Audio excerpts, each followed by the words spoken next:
เอาเสาร์อาทิตย์ก็ตำมักเผ็ดอยู่แบบว่าคกที่เฮ็ดเองนี่เนาะบ่มีเงินซื้อบ่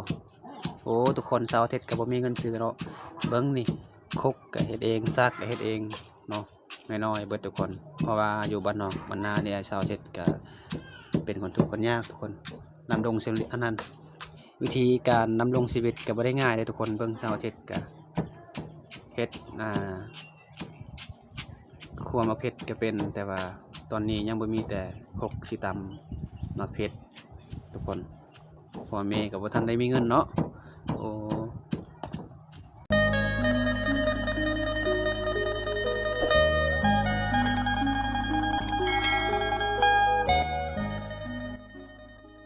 เอาทุกคนมื้อนี้บ่าวเพชรก็สิมาพบมาพอมาถ่ายคลิปเสาร์อาทิตย์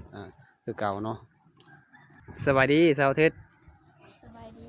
โดยเฮ็ดหยัง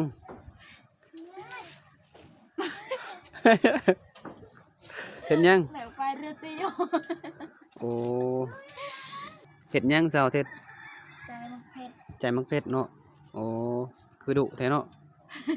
สิเฮ็ดหยังล่ะครัวบ่โอ้ทุกคนมื้อนี้เสาร์อาทิตย์ก็ใจมักเผ็ดแล้วก็สิครัวทุกคนเบิ่งครัวแล้วก็ตำเนาะโอ้ทุกคนเสาร์อาทิตย์ก็ดุได้เอาเสาร์อาทิตย์มื้อนี้บ่าวเพชรก็สิมาถามมีแฟนแล้วบ่บ่มีบ่มีคือเก่าเนาะจักเปอร์เซ็นต์100%โอ้ทุกคนมื้อนี้เสาร์อาทิตย์ก็ยังโสดคือเก่าเด้อคันมีบ่าวฝั่งไทยฝั่งลาวสิมาติดต่อแบบว่าคุยได้บ่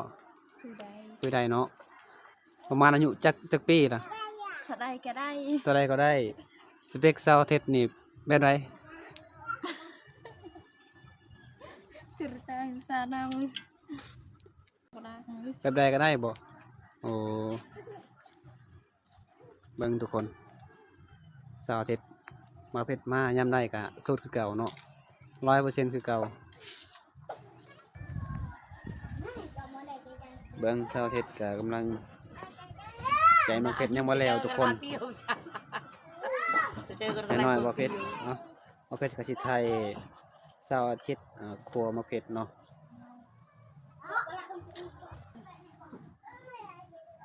ตอนนี้ยังท่าเสาร์อาทิตย์ใจมักเพชรเด้อทุกคนเด้อมิลบอยเนี่ยจักแกชงการเว้ยแกเอาเสาร์อาทิตย์กินยังคืองามขึ้นเนาะกินมักเผ็ดกินมักเพชรโอ้ทุกคนเลยเสาร์อาทิตย์ว่ากินมักเพชรงามขึ้นได้เนาะเบิ้งนี่ปลางามธรรมชาติเลยเนาะโอ้ทุกคนแม่ว่าสาวลาวเฮานี่พอมังกรนี่กินมักเพชรได้ทุกคนคันว่าอยากได้งามเนาะเสาร์อาทิตย์ว่าเนาะโอ้ยทุกคนสุดยอดเบิ้งนี่กินหมดนี่เลยบ่ป้าโททุกคนเสาร์อาทิตย์ว่ากินหมดตัวนี้ก็งามขึ้นได้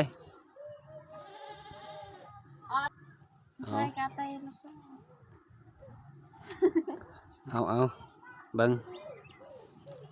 อันนี้ก็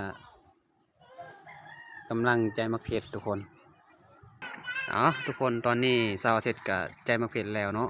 แล้วก็สิครัวมักเผ็ดอีกเลยทุกคน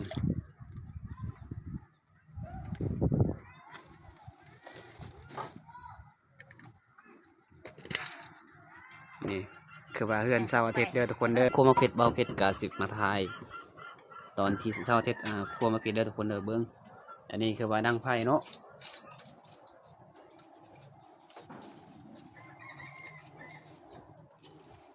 ตอนนี้เสาร์อาทิตย์เฮ็ดยังครัวมักเผ็ดเด้อโอ้ทุกคนเสาร์อาทิตย์คือว่าครัวมักเผ็ดได้เฮ็ดยังก็ได้เบิดเนาะสาวลาวบางพามังกรบ้านเฮาบ้านผมสีเมืองนองแข้งชมันเขตทุกคนอยู่มันแท้ได้อยู่แท้คือว่าเด้อทุกคนเนาะเอาใส่ยังหั่นใส่เกลือทุกคนโอ้ย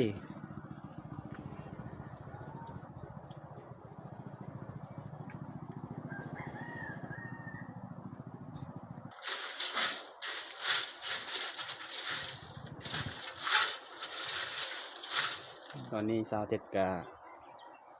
พวงมาเผ็ดทุกคนพอแล้วก็ตำเนาะโอ้ทุกคน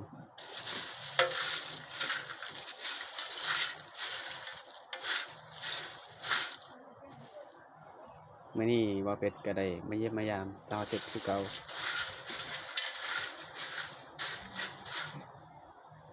การอะไรของ มาทุกคนเบิ้งสาวเจ็ดครัวมักเป็ดนี่จะเป็นไอเลยทุกคนอดบ่ไหวแหละ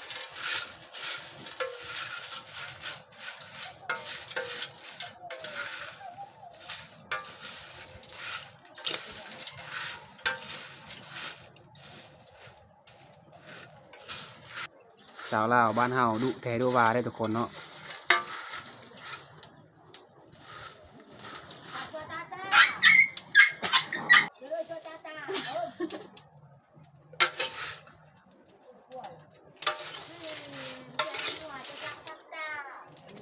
อ้วกให้เจ้ามาสิพันนะคะ ปลาคือดังไฟแห้งแท้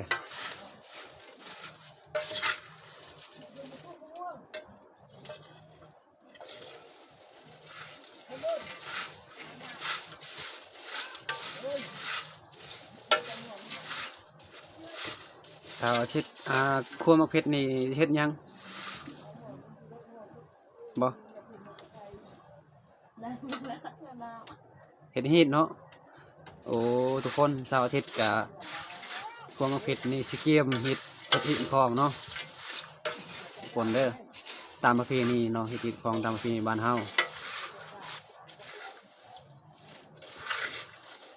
เพื่อนสาวอาทิตย์สิกินหยังกินกล้วยเนาะโอ้ทุกคน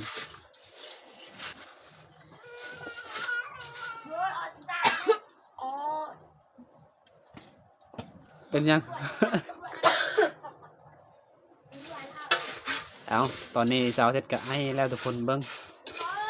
ครัวมักเผ็ดได้เห็นนี่เลยเบิ้งว่าครัวป่าทุกคนครัวป่านี่ใครแน่นี่เบิ้งทุกคนป่าดู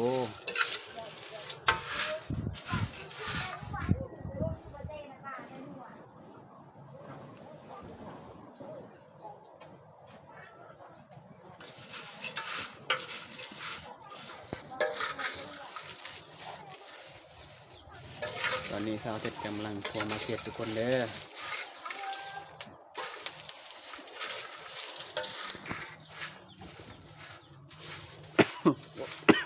เอาไปแล้วทุกคน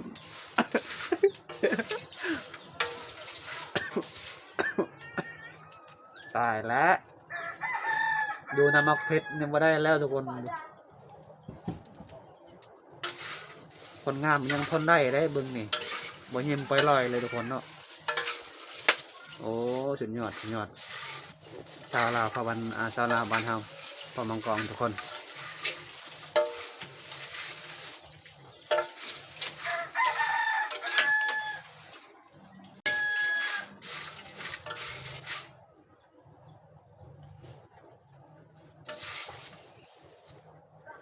สุกเลยวะยังเนาะ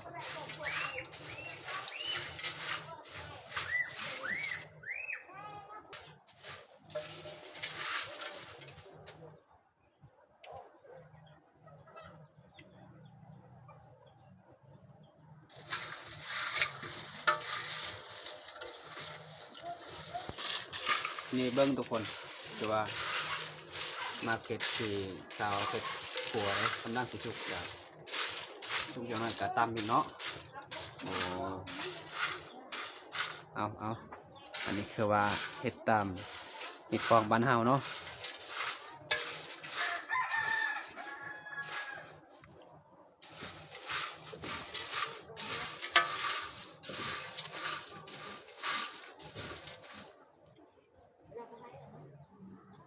เอาตอนนี้สาวเฮ็ดกำลังสิตำบ่โอ้ทุกคนเบิ่งอันนี้คือว่าขัวสุกแล้วเนาะโอ้เบิ่งทุกคนสาวลาวบ้านเฮานี่เบิ่งสิตำมักเฮ็ด คั่วแล้วก็ตำอีก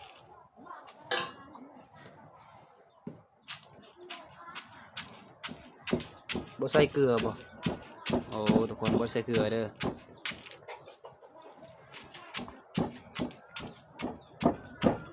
เอา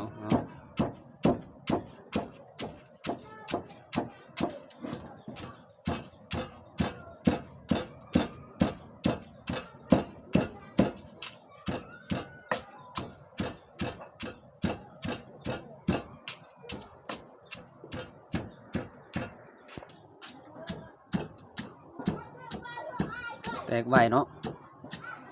โอ้สุดยอดเสาร์อาทิตย์นี้ฮู้เบิดเลยได้ทุกคนเนาะเวลาเฮ็ดมักเฮ็ดหรือว่าครัว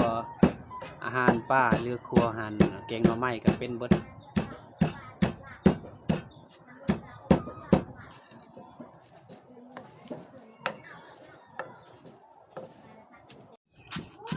เอาเสาร์อาทิตย์ก็ตำมักเผ็ดอยู่แบบว่าครกที่เฮ็ดเองนี่เนาะบ่มีเงินซื้อบ่โอ้ทุกคนเสาร์อาทิตย์ก็บ่มีเงินซื้อเนาะเบิ่งนี่ครกก็เฮ็ดเองซักก็เฮ็ดเองเนาะน้อยๆเบิดทุกคนเพราะว่าอยู่บ้านนอกบ้านนาเนี่ยเสาร์อาทิตย์ก็เป็นคนทุกข์คนยากทุกคนวิธีการดำรงชีวิตก็บ่ได้ง่ายเลยทุกคนเบิ่งเสาร์อาทิตย์ก็เฮ็ดครัวมักเผ็ดก็เป็นแต่ว่าตอนนี้ยังบ่มีแต่ครกสิตำมักเผ็ดทุกคนพ่อแม่ก็บ่ทันได้มีเงินเนาะโอ้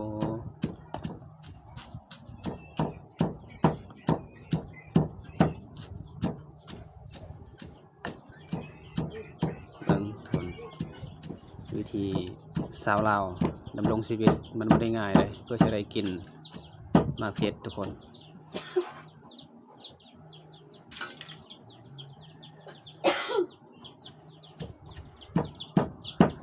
ทางจามทางไอ้ได้เวลาเฮากลัวมักเผ็ดเนาะอันนี้ก็ตักอีกเลยทุกคนตำให้เบิดอยู่ในโคแล้วเนาะอยู่ในหม้อแล้วเนาะโอ้ตำให้เบิดที่ว่าเอาจังไดก็หมดอยู่ในหม้อที่ว่าครัวมักเผ็ดนั่นแหละเอาลายสำไรก็อยู่หั่นก็พอแล้วเนาะทุกคน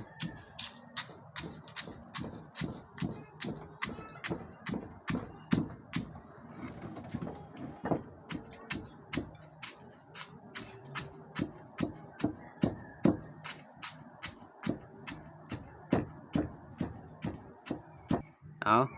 เสาร์อาทิตย์ตำมักเผ็ดแล้วบ่โอ้ได้จักกล้อง ได้กองเดียว กล้องเดียวทุกคนโอ้สุดยอดเก่งหลายเนาะเสาร์อาทิตย์ก็คือว่าตำไวแท้ทุกคนเอาเดี๋ยวนี้ก็บ่มีหยังบ่เผ็ดก็บ่ได้มีเงินหลายดอกเพราะว่าบ่เผ็ดก็เริ่มต้นจากศูนย์คือกันเนาะมื้อนี้ก็บ่มีหยังมีแต่ขอให้เสาร์อาทิตย์ซื้อขนมกินทุกคน 5,000 กีบเล็กน้อยจากบ่เผ็ดเนาะเอามื้อนี้มีหยังแหน่ที่ให้กำลังใจบ่เผ็ดและ FC ทุกคนเบิ่ง ขอให้มีคนติดตามฮอดไลค์ฮอดพันเด้อ โดยแล้วก็ขอให้บ่เผ็ดเฮ็ดปังๆแล้วก็เฮ็ดสำเร็จธุรกิจเนาะตามที่เวียกเฮ็ดการงานการเงินชาวเทศก็คือกันเด้อขอให้เจริญมีความสุขมีสุขภาพแข็งแรงเนาะขอให้อายุยืนคนยืนมีคนฮักคนเพลงตื่นต่อไปขอให้ชาวเทศได้เจอคนที่ฮักจริงเนาะเอาบ๊ายบายวันนี้ขอลา FC เจอกันคลิปหน้าเนาะเอาทุกคนหลังจากบ่าวเพชรก็ได้ถ่ายคลิปชาวเทศแล้วเนาะตำมักเพชรเรียบร้อยแล้วเนาะก็ไม่เบาเผ็ดก็ขอให้ FC อย่าลืมฝากกดไลค์กดแชร์กดติดตามสองบ่าวเผ็ดเนาะคลิปนี้ก็สิจบประมาณนี้ก่อนทุกคนขอบใจที่รับชมรับฟังอย่าลืมกดติดตามเด้อเจอกันคลิปหน้าบ๊ายบาย